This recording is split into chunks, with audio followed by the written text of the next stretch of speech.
Assalamualaikum warahmatullahi wabarakatuh. Kembali lagi di channel Baby Horror. Masih bersama saya Mas biasa. Kali ini saya akan melanjutkan cerita yang kemarin dengan judul Boneka Arwah Gadis Cantik. Cerita ini ditulis oleh Kak Wandi F. Cakara. Jadi buat kalian yang ingin membaca ceritanya secara langsung, kalian bisa kunjungi link dan profil yang sudah saya sertakan di deskripsi. Tanpa berlama-lama, langsung saja kita ke ceritanya. Sebuah rumah mewah berlantai 2, lengkap dengan kendaraan pribadi yang juga terlihat mewah. Rumah dengan penataan taman yang apik dan asri itu milik keluarga Pak Ali Imron. Beliau adalah seorang camat yang memang sudah terkenal akan kekayaannya.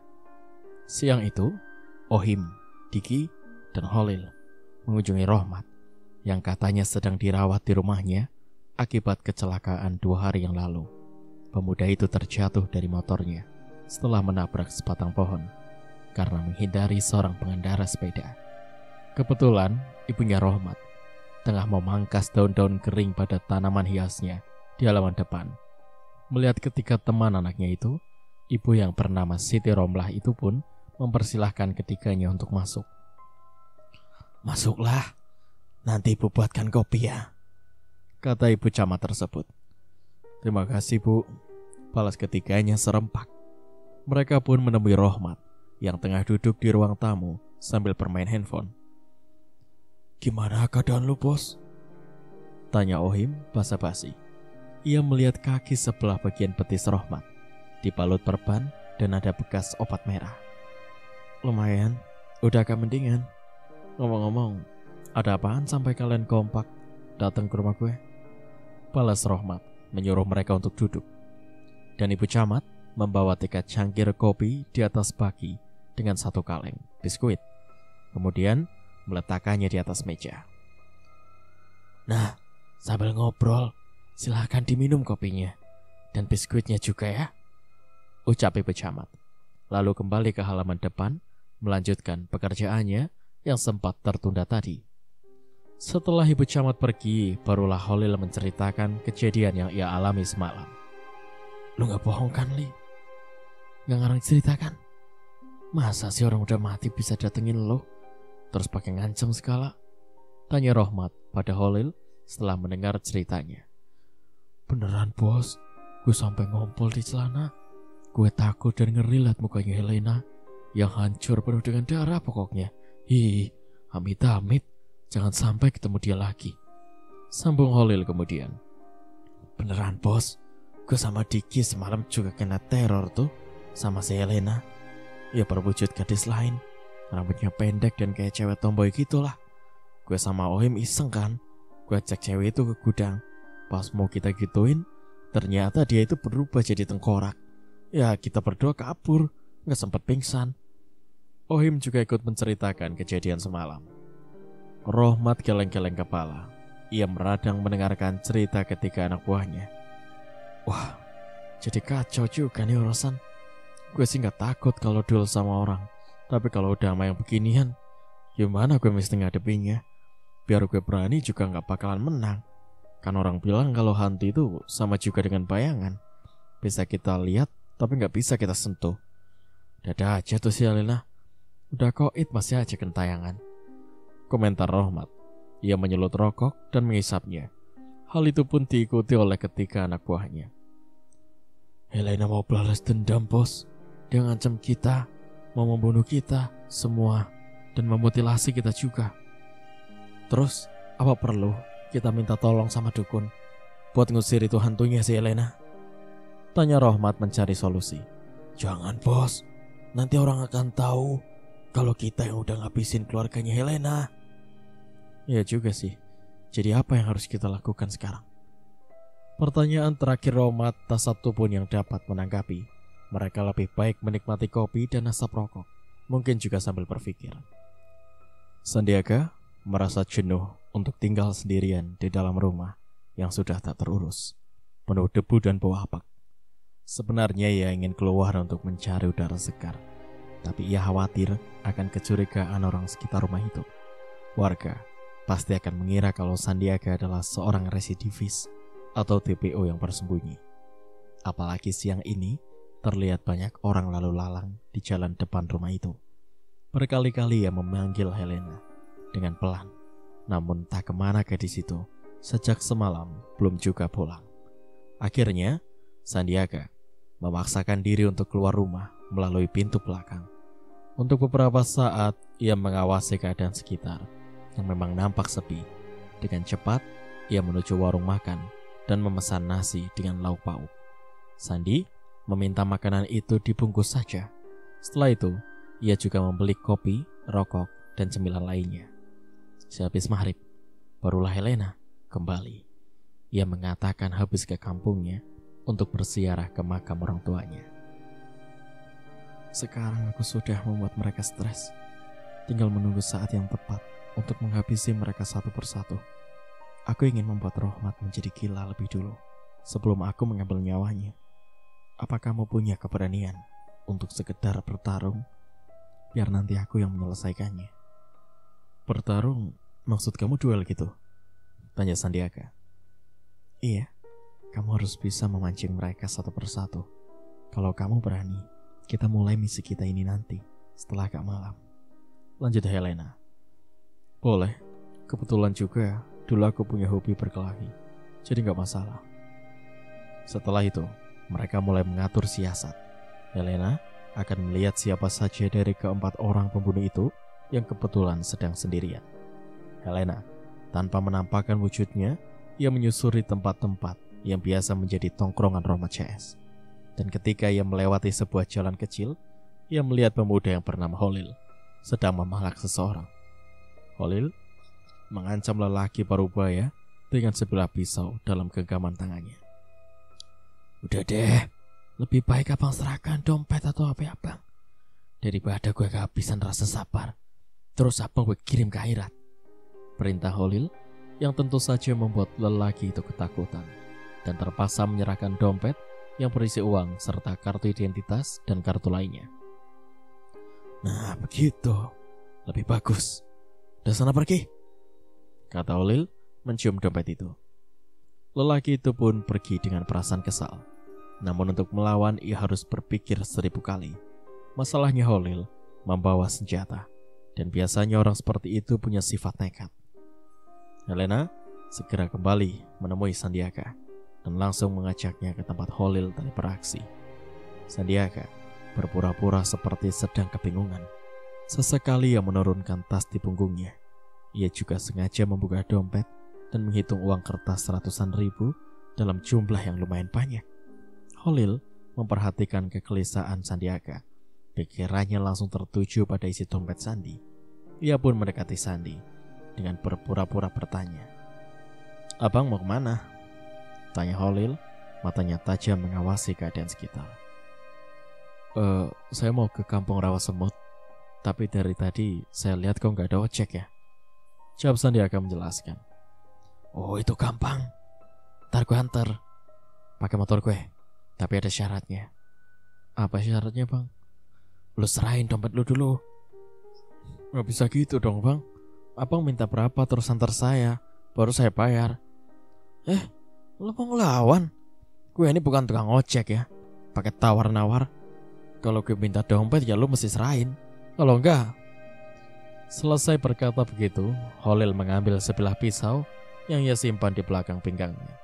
Sandiaga agak cemas juga demi melihat pisau yang tajam mengkilat. Tapi entah kenapa, tiba-tiba ia merasa tubuhnya seperti kejang-kejang. Melihat hal itu, Holil pun mendadak terdiam sambil tangannya mengacungkan pisau. Tenang Sandi, aku sudah berada di dalam rakamu. Perlihatkan dirimu kalau kamu seakan tidak takut melihat pisau itu. Sandiaga mendengar suara Helena berbisik. Nah, ambillah dompet dan HP saya, kata Sandiaga. Namun ia merasa aneh sebab suara yang keluar dari mulutnya bukan suara dia, melainkan suara wanita. Bukan hanya Sandi yang heran dengan perubahan suara itu, melainkan Holil yang juga bingung. Persetan dengan suara lu mau cowok kayak cewek kayak, untuk panci sekalipun gue gak peduli, seru Holil. Kemudian segera menyambar dompet yang dipegang oleh Sandiaga. Tapi tangan Holil bukannya meraih dompet, melainkan yang ia pegang adalah sebuah tangan. Ia melihat tangan yang ia pegang itu ternyata milik seorang wanita.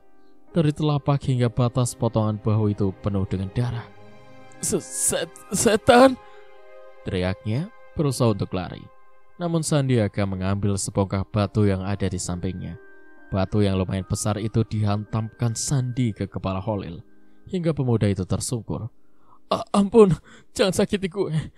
Gue gak akan memalak lagi. Rintih Holil sambil mengusap darah yang mulai membasahi wajah. Tubuh Sandiaga limbung. Ia terduduk lemas di atas aspal. Ia melihat pemuda di hadapannya berlumuran darah. Sosok Helena keluar dari tubuh Sandi. Ia menghampiri Holil yang kelihatan terkejut bukan kepala demi melihat sosok gadis di hadapannya. Helena, lu mau apa? Tolong jangan bunuh gue. Gue minta ampun.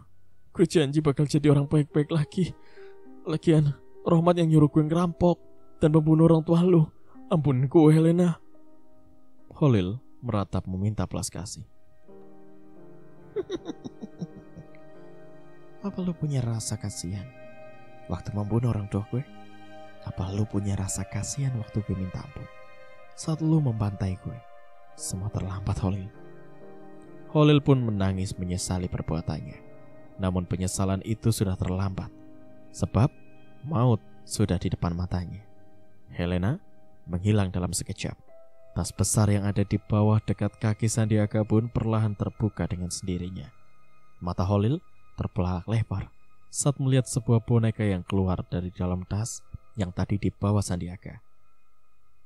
Lebih terkejut lagi saat ia melihat kalau boneka yang berwajah cantik itu menggenggam sebilah pisau panjang. Boneka Kucel mendekati Holil yang gemetaran. Kemudian ia mempermainkan pisau itu dengan diputar-putar di udara. Holil merasa takjub dengan keanehan itu. Tiba-tiba boneka itu melempar pisau dengan kekuatan penuh dan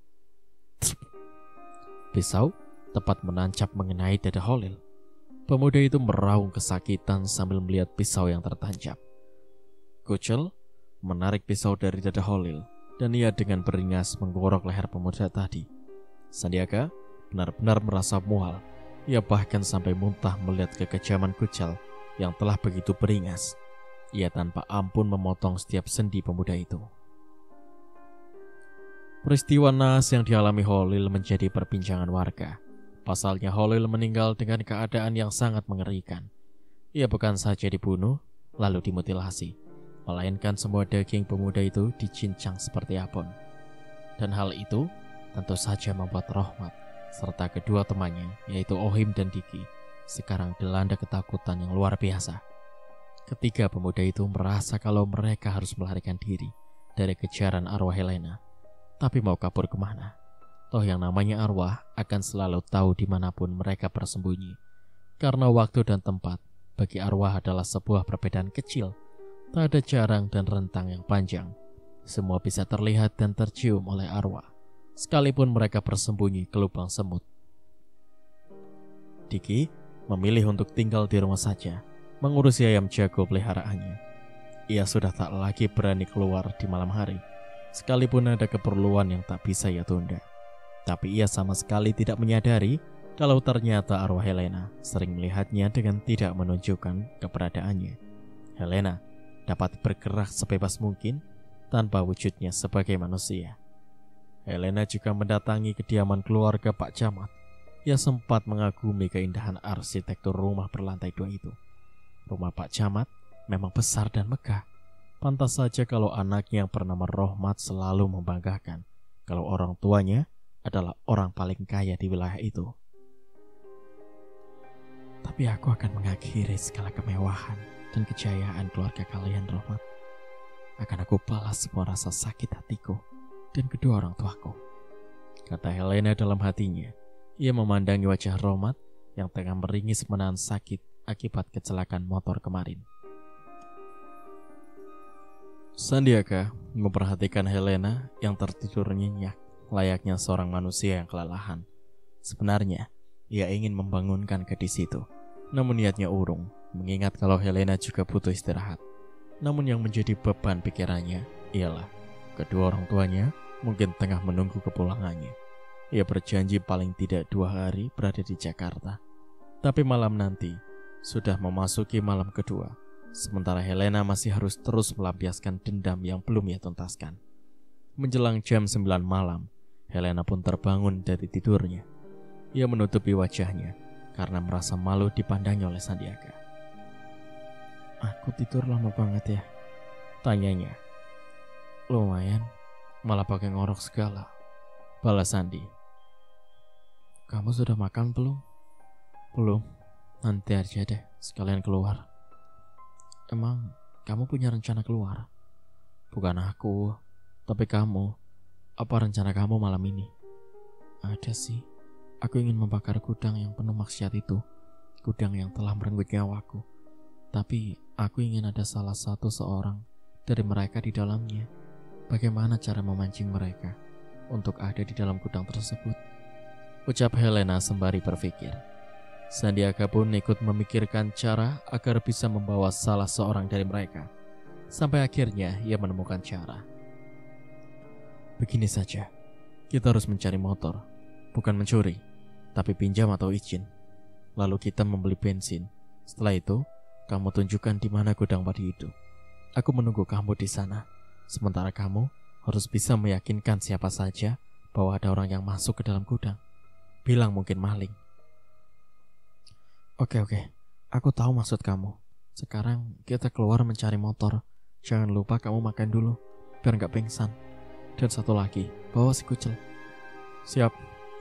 Helena memberitahu Sandi kalau keadaan sudah sepi, dan dengan tengok-tengok ke kanan dan ke kiri, Sandi pun keluar mengikuti Helena yang sudah tak menampakkan wujudnya. Seusai makan, Sandi kembali mengikuti Helena dan mencari sebuah sepeda motor yang terparkir sembarangan. Tas di punggung Sandiaga terbuka dengan sendirinya. Kucel melompat keluar. Ia berjalan menghampiri sebuah sepeda motor yang ada di depan halaman sebuah rumah. Ternyata tenaga Kucel lumayan juga. Ia mampu mendorong sepeda motor hingga ke jalan. Kemudian ia menyerahkan motor itu pada Sandiaga. Sandi yang sudah tahu kalau kekuatan Kucel itu karena arwah Helena yang berada dalam tubuh boneka itu, langsung membawanya ke tempat tujuan, yaitu gudang padi milik Pak Camat, ayahnya Rohmat. Sementara itu, Helena sudah sampai di depan rumah. Kebetulan, pemuda itu tengah bercakap dengan seorang temannya yang ternyata Ohim. Helena menampakkan wujudnya sebagai seorang ibu muda yang berparas cantik untuk memikat kedua pemuda tersebut. "Mas, tadi saya lihat ada orang aneh di dekat gudang padi milik Pak Camat. Sepertinya dia mau mencuri. Saya mau teriakin tapi saya takut. Coba deh mas berdua lihat, apa orang itu masih ada?" Helena berkata dengan nada cemas, membuat kedua pemuda itu cepat merespon. Dikit dan Ohim pun mendekati Helena yang menjelma sebagai seorang ibu muda yang cantik memikat hati. Spontan saja kedua pemuda yang sudah berperilaku bejat itu malah menggodanya. Tante tahu dari mana kalau itu gudang milik Pak Camat?" tanya Ohim sambil memandangi wanita cantik itu. "Ya saya tahulah, kan saya sering lihat Pak Camat di sana juga. Sudah cepat sana, nanti kalau gudang itu dibobol gimana?" Iya, kami akan ke sana. Tapi kalau bisa tante juga ikut ya, supaya kita ini percaya kalau tante gak bohong," lanjut Ohim. "Tapi kalian jangan gangguin saya ya. Saya ini janda mas. Nanti ada yang bilang kalau saya janda gatel lagi," balas Helena sengaja menggoda kedua pemuda tersebut. Benar saja, apa yang dikatakan Helena, Ohim dan Diki melihat seorang lelaki asing yang tak pernah mereka lihat sebelumnya. Sandiaga tahu kalau di belakangnya sudah ada dua pemuda dan Helena. Ia berpura-pura mengutak-ngatik gembok besar yang menjadi kunci pintu gudang yang terbuat dari besi. Mau apa lu? Mau maling ya?" teriak Diki. Sandiaga pura-pura terkejut. Ia membalikkan badan sehingga kedua pemuda itu, Ohim dan Diki, jelas melihat wajahnya. Bukan, saya bukan maling. Saya cuma mau numpang tidur doang. Soalnya udah malam dan rumah saya jauh," kata Sandiaga terbata-bata. "Gembel dari mana lu? Mau numpang tidur? Tapi gak apa-apa deh. Sekali-kali kita nolongin gembel kayak lu. Tapi lu jangan gangguin kita ya. Kita mau main sama tante cantik ini. Ya kan, Tan? Kata Ohim melirik pada Helena. Jangan, Mas, saya malu. Balas Helena pura-pura. Tenang aja, nanti kita kasih duit. Beneran? Beneran dong, masa kita bohong? Boleh juga deh. Ohim kemudian menuju ke belakang gudang. Ia memang sudah menaruh kunci cadangan atau duplikat untuk gembok pintu besi. Setelah pintu terbuka, kedua pemuda itu menyuruh Helena dan Sandiaga untuk masuk ke dalam gudang bersama mereka. Ohim dan Diki sudah tak sabar ingin menikmati tubuh tante yang memang masih muda dan menggairahkan. Maaf abang-abang, saya mau pipis dulu. Kalau toiletnya di mana ya? Pertanyaan Sandiaga sempat membuyarkan konsentrasi mereka yang mulai menindih tubuh Helena. Ganggu saja ini orang. Sana lu kencing di luar. Di sini nggak ada WC. Diki menghardik. Sandiaga pun keluar lalu kembali dengan membawa jerigen yang berisi cairan bahan bakar. Melihat itu, Ohim menanyainya. Gembel, apa yang lu bawa? Bang, ini bensin. Takut kalau ditaruh di luar nanti hilang. Saya titip di sini ya, Bang. Dan tanpa menjawab, kedua pemuda tadi kembali berebutan untuk menindih tubuh Helena yang pura-pura pasrah. Mereka mulai mempreteli kancing baju Helena. Tapi mereka mendadak terkejut demi melihat perubahan wajah perempuan yang semula seorang ibu muda menjadi wajah yang amat mereka ingat. Helena? Seru mereka bersamaan. Keduanya dengan cepat ingin meninggalkan Helena yang mereka tindih telah merubah wajahnya yang penuh luka dan darah kering. Ampun, jangan ganggu kita lagi. Tak ada kata ampun untuk kalian. Helena bangkit dari atas tumpukan padi. Kedua tangannya menjulur ingin mencekik mereka. Sandiaga yang sudah melihat tanda dari Helena membuka tutup jerigen, kemudian menumpahkannya di atas tumpukan padi. Bau bensin mulai tercium menyengat, membuat Ohim dan Diki berusaha untuk mendekati Sandi. Gembel, apa yang mau lu perbuat? Lu mau membakar tempat ini? Benar, aku akan membakar tempat ini agar hantu wanita itu pergi, jawab Sandiaga. Kemudian ia mengeluarkan korek api. Jangan goblok, dia gak bakalan pergi, tapi kita semua akan terbakar. Kita? Bukan kita, tapi kalian yang akan terpanggang di sini, seperti kalian yang telah tega membakar kedua orang tua hantu itu. Wah, kenapa lu yang jadi pengen bakar tempat ini? Emang lu siapanya dia? Tanya Ohim gemetaran. Aku adalah calon suaminya. Nah, sekarang nikmati perjalanan kalian menuju neraka. Setelah berkata, Sandiaga mendekati Helena yang menjaga pintu. Ia sengaja mengucurkan sisa bensin sampai di depan pintu. Kedua pemuda itu hendak berebutan pintu untuk keluar, namun Helena sengaja menghadangnya. Pintu pun ditutup dan dikunci dari luar. Sandiaga menyalakan korek api dan menjatuhkannya tepat pada percikan bensin. Api mulai menyala, merambat terus menuju tampakan padi yang dengan cepat terbakar. Api dan asap mulai memenuhi gudang, membuat kedua pemuda itu merasa panas dan batuk-batuk. Sampai akhirnya, api sudah memenuhi setiap sudut gudang. Tak ada lagi tempat untuk mereka berlindung. Api mulai menjalar pakaian mereka. Keduanya menjerit meminta tolong sehingga akhirnya kedua pemuda itu pun kelojotan dilalap api. Helena tertawa panjang demi mendengar teriakan kedua pemuda yang minta tolong. Mampuslah kalian semua. Suara mesin motor mulai terdengar. Helena duduk di belakang Sandiaga, memeluk pinggang pemuda itu. Kebakaran gudang padi dengan kobaran api yang sangat besar terlihat dari rumah warga yang tidak jauh dari tempat itu. Ia berteriak untuk memanggil warga lainnya, dan dalam waktu tak berlalu lama sudah banyak orang berkumpul. Namun mereka tak dapat berbuat banyak. Mereka hanya menyaksikan kobaran api tanpa bisa membantu untuk memadamkannya, karena memang tak ada air di area tersebut. Pak Camat pun melihat gudang miliknya yang terbakar dengan penuh tanda tanya. Bagaimana mungkin bisa terbakar? Sedangkan di dalam gudang itu tak ada listrik atau alat-alat bermesin yang membutuhkan bahan bakar. Dan ingatannya hanya pada anaknya, yaitu Rohmat, yang kerap kali datang ke gudang untuk sekedar main kartu bersama teman-temannya. Tapi saat ini anaknya sedang berada di rumah karena kakinya terluka. Lalu apa mungkin ada teman Rohmat yang masuk? Pak Camat geleng-geleng kepala.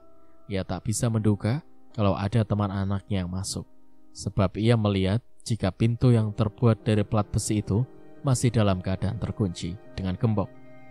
Mendengar kabar kalau gudang milik orang tuanya terbakar, Rohmat menaruh dugaan kalau salah satu anak buahnya, entah Ohim atau Diki, masuk ke sana menggunakan kunci duplikat.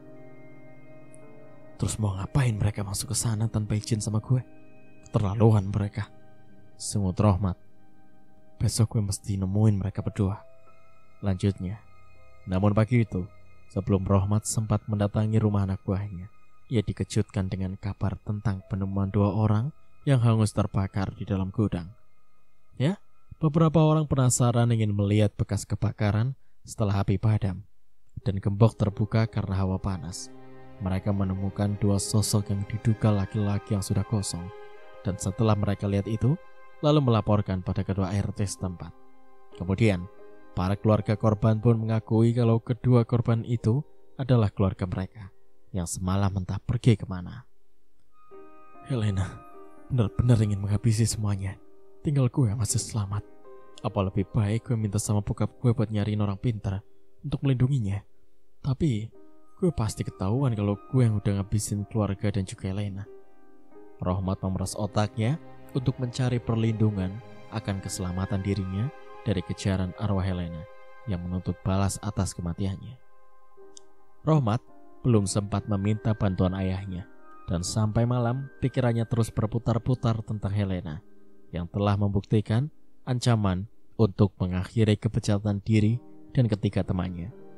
Rohmat mendengar ada suara ketukan di pintu depan hingga beberapa kali, namun tak ada yang membukanya. Mungkin baik ayah ataupun ibunya sudah tertidur, sehingga mau tak mau ia keluar dari kamarnya menuju pintu. Namun Rohmat tak melihat siapa-siapa di luar, maka ia berniat untuk menutup kembali pintu itu, sebab pikirannya sudah membayangkan sosok Helena yang datang. Dan anehnya, pintu terasa berat ketika didorong untuk ditutup, seakan ada yang mengganjalnya. Saat Rohmat melihat ke bagian bawah pintu, ia baru sadar kalau ternyata ada sebuah boneka yang terjepit di pintu tersebut. Rohmat kemudian membungkuk untuk menyingkirkan boneka. Namun ia terkejut karena tiba-tiba tangannya ditarik oleh tangan boneka kecil yang hanya berukuran sebatas betisnya. Rohmat tersungkur. Ia jatuh dengan wajahnya tepat mencium kaki boneka itu. Boneka sialan? Punya siapa sih? Hardiknya. Ia mengambil boneka itu dan ingin melemparnya keluar. Namun ketika Rohmat ingin meraih boneka itu, secepat kilat boneka kecil menendang kaki Rohmat yang terbalut perban. Karuan saja pemuda itu menjerit kesakitan. Awas lo ya, boneka sialan, mau gue hancurin lo. Maki Rohmat sambil meringis, lalu mengambil sapu yang ada di dekatnya. Dan dengan gagang sapu ia memukul boneka yang ternyata dapat bergerak lincah. Rohmat, kamu masih ingat denganku bukan? Aku boneka yang kamu buang bersama potongan tubuh seorang gadis beberapa waktu silam. Coba perhatikan baik-baik olehmu. Rohmat terkesiap demi mendengar boneka dapat berbicara, dan lebih terkejut lagi ketika ia memperhatikan model boneka yang pernah ia lihat sebelumnya. Iya, ia ingat kalau boneka itu adalah milik Helena. Helena meminta permintaan terakhirnya untuk mati membawa boneka kesayangannya. Jadi lu? Rohmat menunjuk boneka dan berkata dengan gagap. Benar Rohmat, gue Helena. Seperti yang udah gue janjikan, gue bakal menghabisi semua orang yang sudah merenggut kebahagiaan keluarga gue. Semua teman lo udah gue ajak ke tempat yang jauh. Sekarang giliran lo Rohmat. Suara boneka itu berubah, dan Rohmat hafal betul kalau suara itu adalah suara dari Helena. Helena, gue minta maaf. Gue hilaf. Ampun Helena, lu jangan bunuh gue. Gue janji mau tobat, mau jadi orang baik-baik. Tolong Helena, kasih kesempatan gue buat memperbaiki diri. Gue janji gak akan melakukan kejahatan apapun. Rohmat berkata sambil bersujud di kaki boneka yang sudah mengambil sebilah pisau panjang yang ia taruh di balik pintu tadi. Tapi sayang Rohmat, penyesalan itu selalu datang terlambat. Dan pintu maaf gue juga udah tertutup rapat buat orang seperti lo Rohmat. Sebaiknya sambutlah kematian yang amat tragis ini, seperti kematian yang gue alami. Setelah berkata, boneka kucel mengangkat pisau panjangnya dan membabat kaki Rohmat hingga putus. Boneka kucel yang telah dikuasai roh Helena naik ke tubuh Rohmat yang terkapar. Ia mempermainkan pisau besar di tangannya. Rohmat berteriak-teriak memanggil kedua orang tuanya. Namun mereka sama sekali tak mendengar teriakan Rohmat. Rohmat sudah putus asa. Tak ada lagi tempat ia meminta tolong. Pemuda itu menangis, meratapi kematian yang sebentar lagi akan menjemputnya.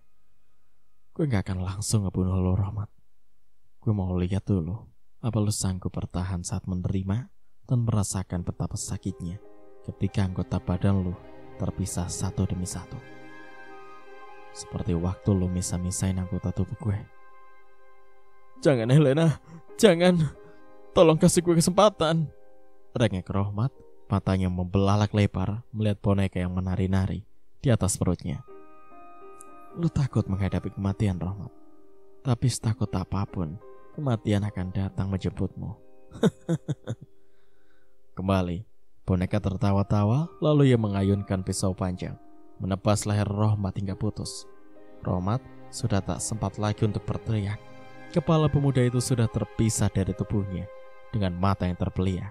Setelah melihat Rohmat sudah tidak berkutik lagi, boneka itu menuju kamar kedua orang tuanya, pemuda itu. Ia mendorong pintu dengan sekuat tenaga. Pintu pun terbuka lebar. Bapak dan Ibu Camat kaget dan terbangun. Mereka heran apa dan siapa yang membuka pintu yang terkunci hingga menimbulkan suara berisik. Pak Camat turun dari ranjang hendak melihat apakah ada orang masuk.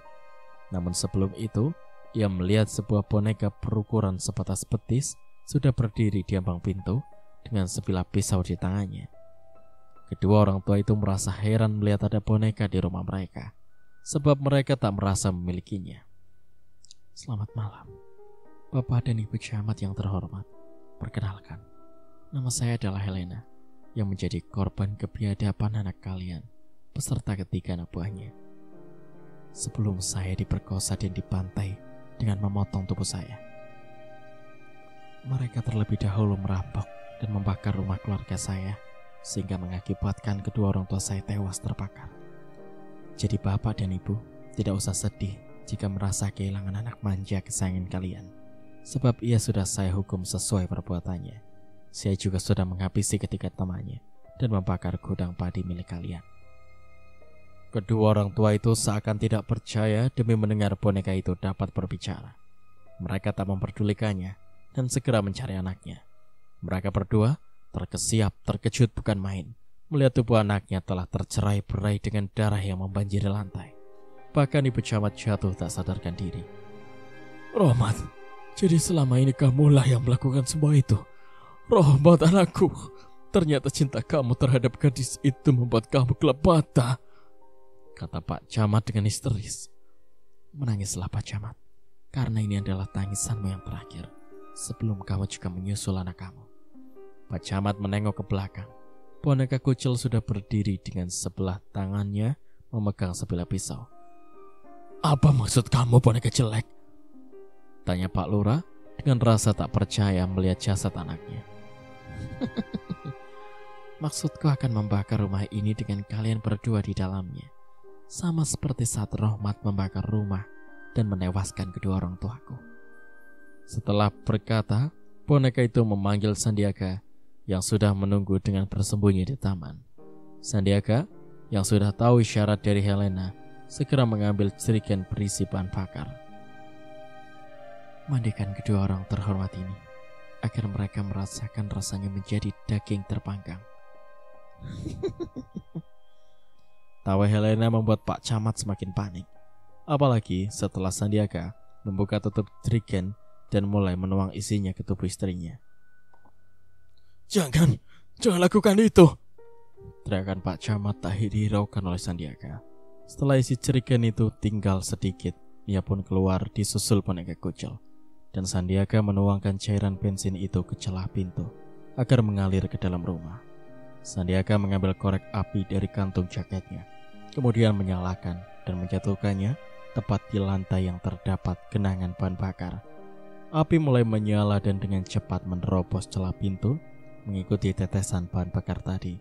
Sandiaka melihat ada kilatan cahaya api yang mulai berkobar dari kaca jendela dan terdengar teriakan nyaring dan panjang dari kedua orang tua di dalam sana. Boneka kucel kembali masuk ke dalam tas punggung yang langsung dibawa Sandiaka. Kemudian dengan cepat meninggalkan tempat itu dengan sepeda motornya.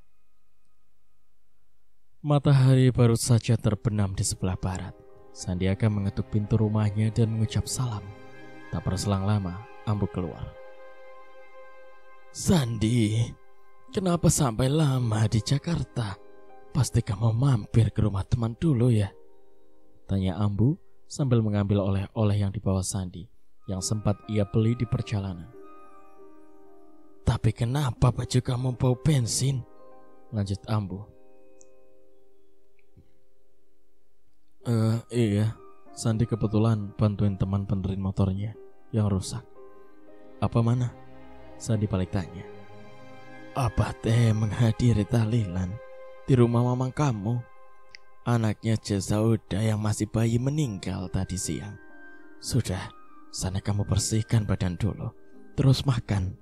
Kebetulan tadi Ambu bikin pais pedas pesanan Abah." "Wah, mantap itu. Oke, Sandi mandi dulu." Balas Sandi lalu memasuk ke kamarnya. Ia mengeluarkan boneka kucel yang memang terlihat agak kucel setelah berdiam di dalam tas punggung. "Apa kamu juga mau aku mandiin?" tanya Sandiaka sebelum menaruhnya di atas meja. "Sandi, tentu saja aku mau." Sandiaka terperanjat. Dia lupa kalau arwah Helena masih berada di dalam boneka itu. Memang harusnya begitu," lanjut Sandiaka, lalu meletakkan boneka. Kemudian ia mengambil handuk menuju kamar mandi, dan Helena mengikutinya dari belakang. Tanpa malu, keduanya telanjang tanpa selai benang pun. Sandiaka menyirami tubuh Helena dari ujung rambut hingga kakinya. Ia membersihkan kekasihnya agar tidak lagi bau. Mereka tertawa kecil saat bercanda. Namun sayangnya, Helena belum bisa membalas untuk mengguyur Sandi dengan gayung, sebab ia sampai sekarang belum punya kekuatan. Mereka berdua saling menggosokkan tubuh dengan sabun hingga tubuh mereka penuh dengan busa, dan mereka mulai melakukan sesuatu. Sandiaka sudah tak sabar untuk membelai tubuh kekasihnya yang indah, dan Helena membalas lagi dengan lebih liar. Hampir setengah jam keduanya berada di kamar mandi, sampai akhirnya Ambu berniat untuk mengetuk pintu karena ia merasa kebelet ingin pipis. Tapi Ambu mengurungkan mengetuk pintu. Ia sepertinya mendengar suara wanita yang lain selain suara tawa Sandi. Ambu mendengar tawa manja seorang wanita. Ambu hanya geleng-geleng kepala saja. Ternyata perempuan itu ikut juga ke Jakarta. Atau apa mungkin justru Sandi yang diajaknya ke sana? Tapi untuk apa? Ambu terpaksa pergi ke sumur untuk membuang pipisnya karena sudah tak kuat lagi untuk menahannya. Kecurigaan Ambu tentang adanya arwah wanita yang bersama Sandiaka itu pun ia ceritakan kepada Abah setelah pulang dari tahlilan. Abah juga sudah merasakan ada kejanggalan waktu Sandi mau pergi ke Jakarta, sebab Abah mencium bau busuk saat Sandi berpamitan. Apa Ambu tidak mencium bau itu? Tanya Abah. Iya, Ambu juga merasakan itu. Tapi Ambu pikir mungkin ada bangkai tikus di sekitar rumah ini.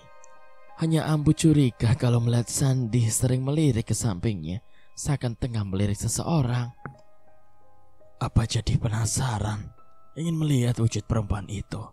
Biar nanti Abah coba untuk meminta bantuan Kang Pardi untuk melihatnya. Ambu manggut-manggut. Sepertinya ia setuju atas pendapat suaminya. Tanpa menunggu lebih lama lagi, Abah pun berangkat menuju rumah Kang Pardi yang berjarak sekitar 1 kilometer. Kebetulan Kang Pardi tengah duduk di balai bambu sambil menikmati secangkir besar teh manis. Abah langsung menceritakan perilaku aneh dari anaknya tersebut. Oh, jadi awalnya ia menemukan boneka. Nah, menurut terawangan Akang, Memang sengaja boneka itu diperlihatkan oleh arwah gadis itu dengan memberikan sugesti agar boneka itu dibawa pulang oleh Sandi. Kemudian sang arwah menempati boneka yang telah dibersihkan oleh Sandi. Dan Akang melihat jika arwah itu memang baik, ia memilih Sandi untuk membalaskan sakit hatinya. Tapi siapa sangka jika akhirnya keduanya sama-sama jatuh cinta dan ingin memiliki. Ucapan Kang Pardi membuat Abah ingat kalau Ambu sering mendengar rintihan di kamar anaknya. Dan lebih parahnya lagi, mereka sering melakukan hubungan suami istri layaknya manusia. Lanjut Kang Pardi. Lalu apa yang harus saya lakukan, Kang? Tanya Abah tidak sabar. Tenang, nanti kita cari jalan yang terbaik untuk anak kamu. Abah memang sudah mengakui kepiawaian Kang Pardi dalam hal gaib. Setelah meminta petunjuk, Abang pamit untuk pulang dan akan memberitahu pada Kang Pardi tentang perkembangan Sandiaga. Pagi itu, Sandiaga kembali menjalani rutinitas seperti biasa. Namun sebelum pergi ke sawah, Helena menarik lengan Sandi sambil menunjuk keningnya. Sandiaga mengerti yang dimaksud gadis yang sudah menjadi bagian dari hatinya itu. Ia pun menunduk kepalanya dan dengan lembut mencium kening wanita itu. Helena memberikan ciuman balasan di pipi Sandi sambil berkelayut manja. "Kamu gak sampai sore kan di sawah?" tanya Helena. "Biasanya sampai sore, kan makan siangnya di antara Ambu." Balas Sandi. Ia mencubit kemas pipi gadisnya. "Tapi sekarang kamu sudah punya aku, Sandi. Seharusnya aku yang mengantar makan siang kamu, bukan Ambu lagi." "Iya sih, tapi status kita belum diakui. Lagi pula, bagaimana kamu bisa membawa makan siang untuk aku, sedangkan untuk mengangkat rantang pun kamu belum bisa. Aku harap kamu bersabar ya. Mudah-mudahan ada jalan untuk menyatukan kita." "Iya, aku udah gak sabar banget untuk segera mengenal dan diakui sebagai menantu oleh Abah dan Ambu. Sepertinya mereka tidak menolak kehadiranku di rumah ini." Balas Helena lalu mencium tangan Sandiaga. Dan saat makan siang di saung tepi sawah, Abah dan Ambunya bertanya mengenai keberadaan wanita yang sering Ambu dengar suaranya di kamar Sandi. "Sebaiknya Ujang mengatakan dengan jujur kalau memang perempuan itu berada di kamar kamu. Abah dan Ambu hanya ingin kamu menjadi anak yang baik dan tidak membohongi kami terus-terusan. Dan kalau memang kamu atau kalian sudah saling mencintai, Abah dan Ambu tidak keberatan. Meskipun ini memang sebuah hal yang sulit untuk diterima oleh nalar kita sebagai manusia normal. Tapi jika takdir itu sudah berkata, siapapun harus bisa menerima dan mengakuinya. Abah akan meminta tolong sama wak kamu agar ia mau membantu kita ini," kata Abah setelah makan siang. "Iya Abah, dia ada di sana. Bahkan tadi pun ia mengatakan kalau dirinya ingin menggantikan Abu untuk mengantar makan siang ini. Tapi Abah, dia belum punya kekuatan. Ia belum bisa mengangkat benda apapun." Balas Sandiaga. Ia merasa senang jika ternyata kedua orang tuanya menyetujui hubungan mereka. Sekitar jam 7, Kang Pardi, kakak kandung dari Abah, menyempatkan diri untuk mengunjungi kediaman Abah dan Ambu. Kunjungan itu tak lain hanya untuk mengetahui kebenaran cerita Abah siang tadi. Ambu membuatkan segelas kopi dan pisang goreng untuk Kang Pardi yang jarang sekali berkunjung. Setelah itu mereka segera tenggelam dalam obrolan panjang tanpa sepengetahuan Sandiaga yang mungkin berada di dalam kamar beserta Helena. "Menurut Akang nih ya, kalau memang kalian setuju punya menantu dari alam gaib, Akang bisa membantunya. Tentu saja ada satu persyaratan yang harus dijalankan oleh perempuan itu. Untuk kali ini, Akang minta supaya arwah perempuan itu bersedia dan mau menerima segala konsekuensinya. Maka sebelumnya, Akang ingin memanggil untuk melihatnya. Dan biar kalian juga tahu seperti apa wajah calon menantu kalian. Apakah kalian mengizinkan Akang?" tanya Kang Pardi yang langsung disetujui oleh kedua orang tua Sandiaga. Ambu mengetuk pintu kamar anaknya. Sandiaga keluar menemui Ambu yang terlihat ada sesuatu yang ingin disampaikannya. "Sandi, mana gadis itu? Wah ingin bertemu dengannya. Cepat kamu ajak dia keluar ya, kata Ambu. Dan Sandiaga pun menyampaikan pesan itu kepada Helena yang tengah memandangi wajahnya di dalam cermin. Helena, sebaiknya sekarang kita menemui Wak Aku. Ia ingin berkenalan dengan kamu. Mari kita hadapi saja apa yang akan terjadi nanti. Helena memanjang wajah Sandiaga dengan beribu tanda tanya. Tapi aku tidak melihat keraguan di wajah kamu, Sandi. Bahkan aku melihat ketulusan cinta di mata kamu. Untuk itu aku bersedia dan akan menerima apa yang akan terjadi pada diriku ini. Jawaban Helena sekarang membuat Sandi bingung. Helena keluar dari kamar dan menampakkan wujud aslinya. Abah Ambu dan Kang Pardi terperangah melihat kecantikan wajah gadis yang selama ini bersemayam di dalam sebuah boneka di dalam kamar anaknya. Duduklah wahai gadis cantik, dan perkenalkan nama kamu kepada kami selaku orang tua dari Sandiaga. Helena duduk di samping Sandiaga. Nama saya Helena. Keluarga saya telah dibakar oleh perampok, dan saya sendiri menjadi korban pemerkosaan dan pembantaian, sehingga menjadi arwah penasaran karena dendam. Sandi telah membantu menemukan tulang-tulang mutilasi tubuh saya. Dan ternyata Sandi mencintai saya dengan mengorbankan darahnya untuk membuat tubuh saya utuh kembali seperti yang ada sekarang ini. Dan saya mencintai Sandi. Saya ingin selalu bersama dia. Jawab Helena melirik ke arah Sandi. Jadi kalian saling mencintai dan ingin tetap bersama, sementara dunia kalian ini berbeda?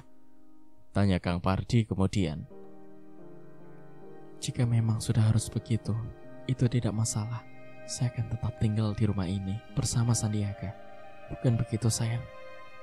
Iya, aku juga tidak mau kehilangan kamu, Helena. Tinggallah bersamaku untuk selamanya. Balas Sandi dengan cepat. Nah tuh, coba kalian lihat sendiri. Mereka sudah sama-sama sepakat untuk hidup bersama. Sekarang tinggal bagaimana kalian menyikapi masalah ini. Kalau kalian mau menerima gadis yang bernama Helena ini sebagai menantu kalian, Akang bersedia membantu gadis itu menjadi manusia, dan atas izinnya ia akan tetap hidup normal, layaknya seperti kita ini. Bagaimana? Kang Pardi bertanya kepada kedua orang tua Sandiaga, yang sebenarnya sudah mengetahui kalau anaknya memang sudah terlanjur mencintai gadis dari alam lain. Kalau Abah sih setuju saja, bagaimana dengan Ambu? Tanya Abah, dan Ambu tersenyum sambil menganggukkan kepala tanda setuju. Nah, sekarang sudah jelas semuanya. Sekarang kita kembalikan kepada kamu, Helena. Maukah kamu menjalani sebuah persyaratan yang harus kamu lakukan? Dengan catatan, jika ritual ini gagal, maka kamu akan tetap berada di alam kubur. Maksud kakek, aku akan dikubur gitu? Tanya Helena. Sepertinya ia tidak takut untuk melakukan apapun. Ya, kamu akan kami mandikan, mengkafani, menyolati, dan kemudian menguburkan. Semua itu akan kami lakukan di tempat yang jauh dari pemukiman penduduk, dan hanya orang-orang yang sudah kakek percayai untuk membantu ritual ini agar berjalan lancar. Jika kamu memang bersedia, nanti malam kita semua ke sana. Saya bersedia, kakek, kata Helena mantap. Malam itu juga Kang Pardi beserta Abah dan Ambu mengajak Sandiaga beserta Helena untuk menjalani ritual di dekat kaki bukit. Di sana sudah menunggu dua orang lelaki tua dan seorang perempuan yang sudah cukup umur untuk bertugas sebagai pemandi jenazah. Mereka semua masuk ke sebuah gubuk kecil milik teman dari Kang Pardi sebagai tempat nyepi. Setelah semua sepakat dan Helena akan menanggung resikonya sendiri bila ini gagal, mereka pun mulai menjalankan ritual tersebut. Dari mulai memandikan, mengkafani, hingga saatnya tubuh Helena diturunkan ke dalam liang lahat. Sandiaga melihat tak kuasa menahan kesedihannya demi melihat jasad Helena diuruk kembali dengan tanah. Dan sebagaimana umumnya, seusai pemakaman, mereka pun mendoakan untuk ketenangan arwah Helena jika memang ia harus meninggal untuk selamanya. 3 hari kemudian setelah ritual dilakukan, pagi itu nampak seorang gadis berpakaian selayaknya anak muda berdiri di depan rumah Sandiaga. Gadis itu tersenyum melihat perempuan tua yang biasa dipanggil Ambu. "Assalamualaikum Ambu," kata gadis tadi, lalu dengan tidak menghiraukan keterkejutan perempuan tua tadi, gadis itu meraih lengannya dan mencium telapak tangannya. "Siapa kamu, nak? Wajah kamu mirip dengan..." Pertanyaan Ambu menggantung. Ia memperhatikan wajah cantik di hadapannya. "Aku Helena, Ambu. Aku berhasil melewati masa kritisku dan aku bisa kembali untuk menemui Sandi. Apa dia ada? Dan kemana apa?" balas gadis yang ternyata memang Helena. Kebetulan Abah dan Sandiaga sudah bersiap-siap untuk pergi ke sawah. Namun ketika melihat seorang gadis tengah bersama Ambu, maka Abah dan Sandi pun mendekati mereka. "Helena!" seru Sandi yang langsung memeluknya. Tapi Helena mengelak. Ia lebih dulu mendekati Abah untuk mencium tangan lelaki tua itu. "Kamu selamat, nak?" tanya Abah hampir tak percaya. "Seperti yang Abah lihat, aku sudah ada di sini. Asal Abah tahu saja, sekarang aku merasa lapar dan ingin makan. Apa Abah dan Ambu mengizinkan aku untuk makan?" Kamu benar-benar sudah merasa lapar dan mau makan.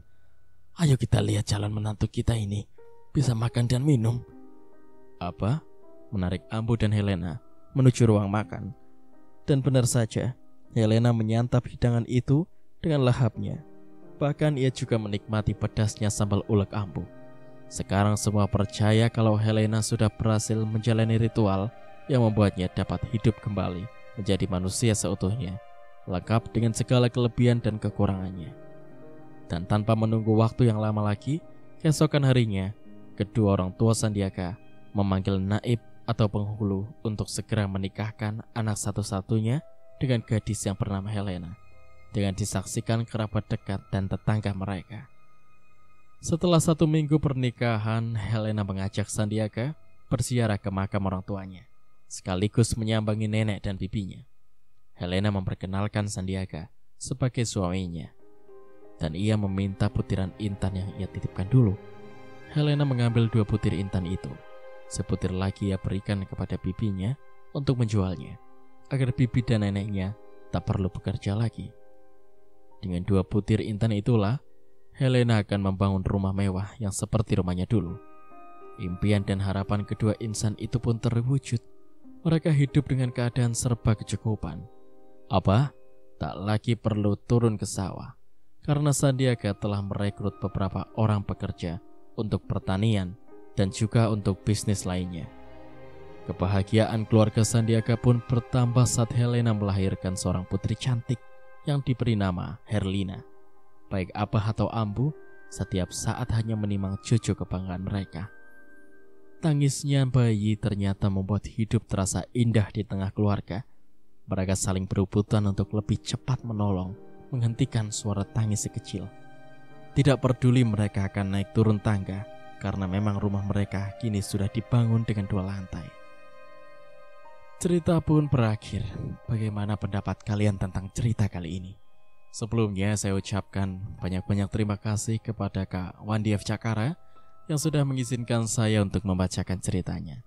Tak lupa pula saya ucapkan banyak terima kasih kepada kalian yang selalu menyaksikan konten dari saya. Jangan lupa tuliskan pendapat kalian di kolom komentar.